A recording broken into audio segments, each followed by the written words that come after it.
started modeling because a good friend of mine always used to like tell me he thought I should model, and I was kind of like, okay, one day. And so he introduced me to one of his friends who manages models, and then from there, like, she sent me out on castings, and like I just started booking work, and that's how it happened. It was just like, you know, it was like 1, 2, 3. It happened really quickly for me. I think that some of the downsides to the industry would probably have to be like the way people view you sometimes because of like the type of modeling I do, because it's like urban modeling and it's not like glam, you know, modeling or high fashion modeling. So at the end of the day, people are always judging you because of the way we show our body. When I just think like modeling in any type of form is art, like, you know, at the end of the day, like everybody's just trying to get money, and I think like I don't want to knock anybody's hustle, so.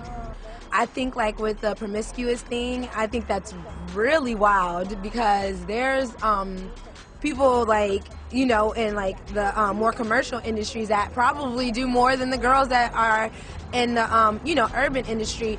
I mean, I think because like maybe like people like Superhead or something like that, that they kind of think that all the girls are going to be like that, but it's not like that, you know. Like a lot of the girls I know, honestly, that are models are in school, have good jobs, like, you know, are very intellectual. So, I mean, I think that that stereotype is like so far-fetched at times. I think it's almost like they want models to like shut up and like don't say anything but look pretty.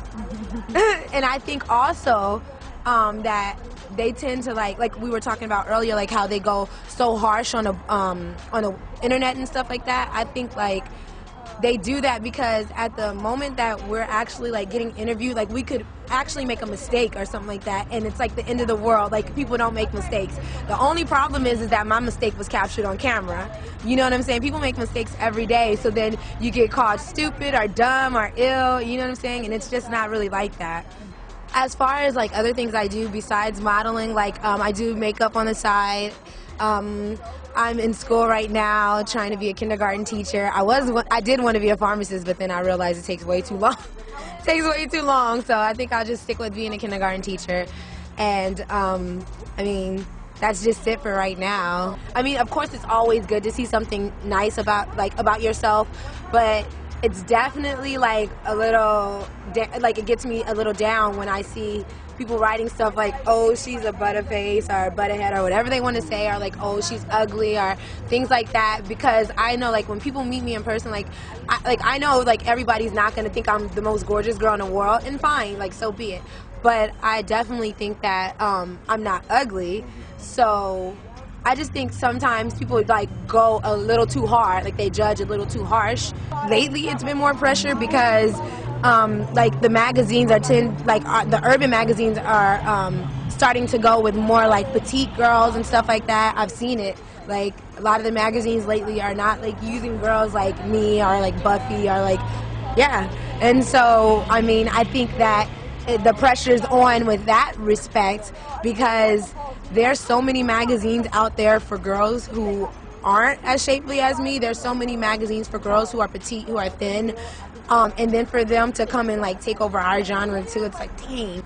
Well, I've been quite lucky to actually meet some good guys. I kind of have bad luck with guys. I always like choose the bad guys instead of like the really good guys. But I mean, for the most part, like I don't think anybody has ever like been with me, as far as I know, just because I'm Bria Myles. I mean, I'm not a celebrity or anything like that, so I mean, I don't understand why anybody would just want to get with me or like sleep with me just because I've been in a magazine. I mean, there's a whole bunch of beautiful girls that haven't been in magazines. So I think sometimes with dating regular guys, like they kind of tend to appreciate you more. I think when it comes to dating guys in the industry, it's almost like they have a sense of understanding when it comes to you going out or you doing things because of what you do. I think when you date like just a regular Joe, like they're always like, why do you have to go to the club? Why do you have to do this? Like, you know, are thinking that you're talking to these guys who are rappers and stuff because they have money. And I think the rappers are like, even the actors are whatever, are more like kind of like they understand because they have the same type of lifestyle as you. So You know, they're not down your back. I mean, then again, like when you're dating somebody who's in the industry, they're always gone, they're always not around. So, I mean, it's just ups and downs to both. Well, like I say in every interview, I love a guy with a sense of humor, but but now, you know, like since I've been back in school and stuff like that, like I kind of also want a guy that's really well educated, that can show me things that I really don't know. I'm willing to learn, like, you know, I want to see new things and stuff like that. So, you know, I want a guy that can make me laugh, but I want him to be educated as well. I want him to have his head on his shoulders, you know? No, it really depends on my mood. Sometimes I can be like bitchy and like I'll cuss a guy out like if he does something wrong, or sometimes I'll just be like, you know, that was really disrespectful and you need to learn how to come at a woman, you know, in a different way. Or it just really depends on like also the time and the place. Like at the club, I'm not going to sit here and explain to you how to be a gentleman. At the club, I'm going to snatch away and then I'm going to give you a dirty look for trying to touch me on my ass or something like that. I mean, but you know, when it's like me walking down the street and stuff like that, like I'll usually tell the guy, like, that's not how you're going to get my number. Ooh, long-term goals, like, I mean, hopefully, well, right now, I'm 24, so hopefully, like, in 3 years, I'll be graduated from school, I'll be a kindergarten teacher, I'll be married, happily married, maybe pregnant. Like, you know, I really want to have a family. Like, I love modeling, but it's not the only thing for me. Like, I have, like, you know, different goals and stuff like that. Like, I'm going to use modeling for what I can right now, get the most that I can get out of it, and then I'm done. Like, I'm not trying to move on to be an actress or anything like that. I mean, like, if somebody wants to put me in a movie role, please believe it. I'm not going to say no, but, like, it's not my passion. I don't live, breathe, and eat acting every day like some people do. www.briamyles.com, BriaMyles.